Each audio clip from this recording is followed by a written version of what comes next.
A continuación voy a revisar la molécula del pentafluoruro de fósforo para analizar por simetría su hibridación.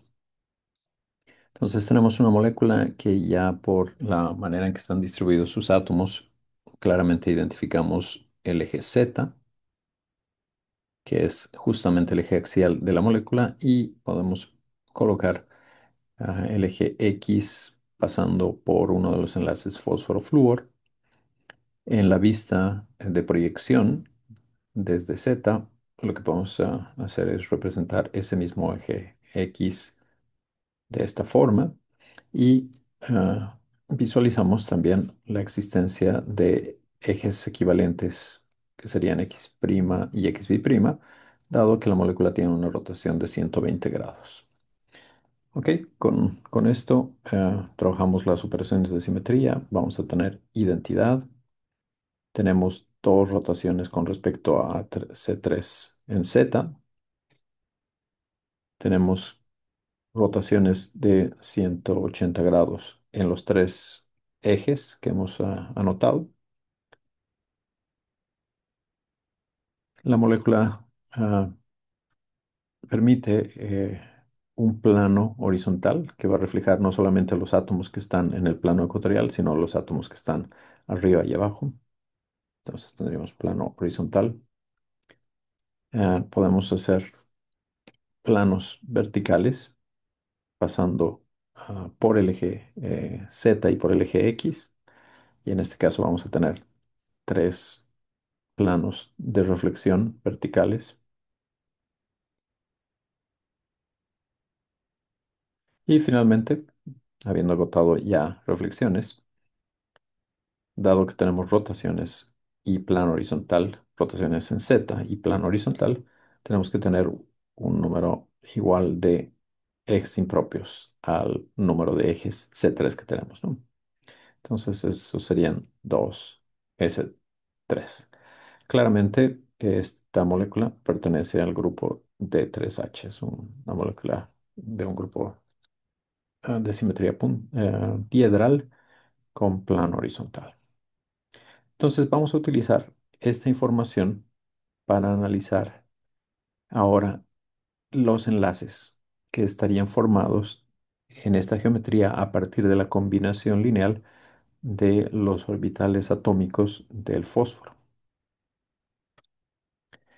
Para esto necesitamos entonces analizar enlaces y relacionarlos con la información que extraemos de la tabla de caracteres.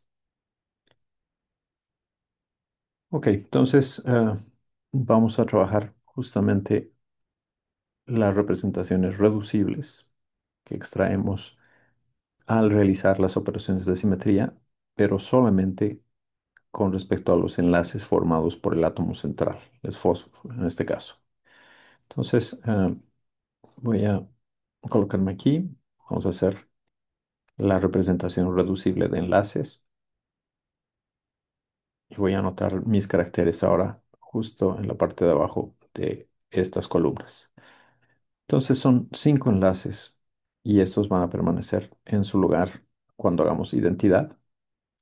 Si hacemos una rotación C3 con respecto a Z, vemos que 3 de estos enlaces, los que están en el plano ecuatorial, se van a mover, pero los enlaces en el eje axial permanecen en su lugar. Entonces son 2 los enlaces que contabilizamos.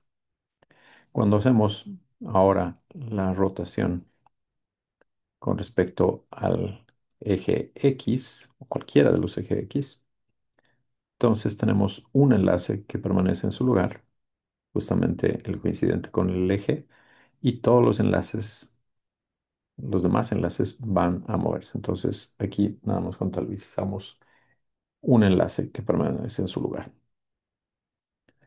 Haciendo plano horizontal, serían 3.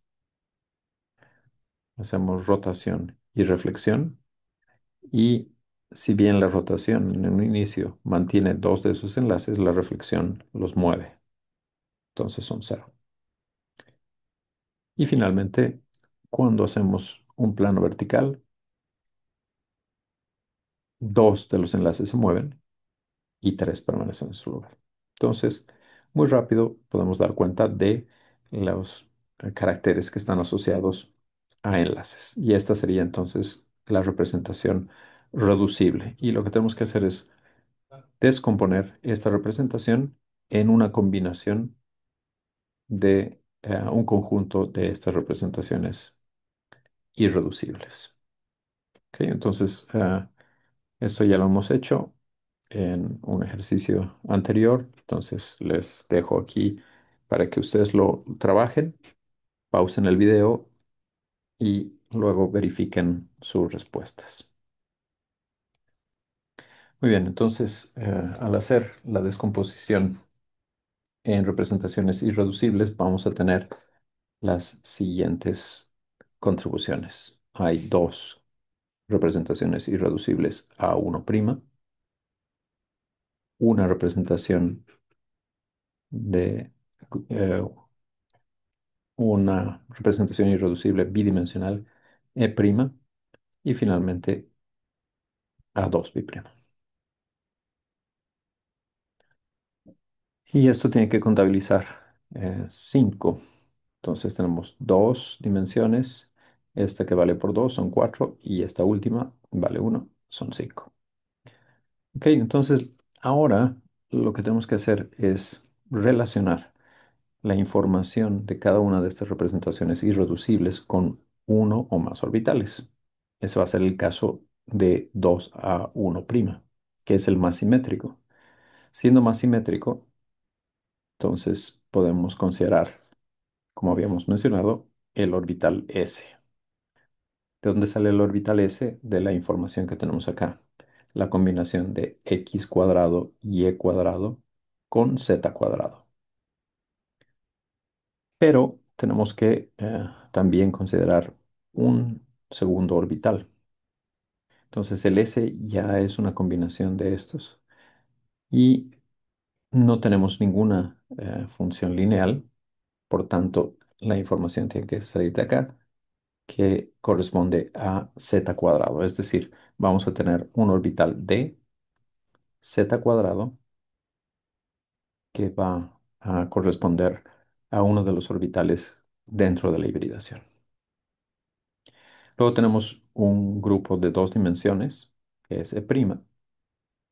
De acuerdo a esto, pueden ser orbitales P, 2, o pueden ser estos dos orbitales D. Obviamente lo que nosotros vamos a favorecer es primero los orbitales P. Entonces aquí estaríamos considerando orbitales PX y PY. Y esos van juntos. Es decir, la dimensión 2 indica que estos dos se tienen que contabilizar simultáneamente. Y finalmente, A2', y A2', solamente está asociado con Z, es decir, el orbital PZ. Aquí no hay ambigüedad y entonces vamos a optar por PZ, lo cual es razonable. Por tanto, la simetría de la hibridación debe ser consistente con la combinación de un orbital S, tres orbitales P y un orbital D. Entonces la hibridación del fósforo es sp3d. Y específicamente sabemos que ese orbital D que se está combinando es un dz cuadrado.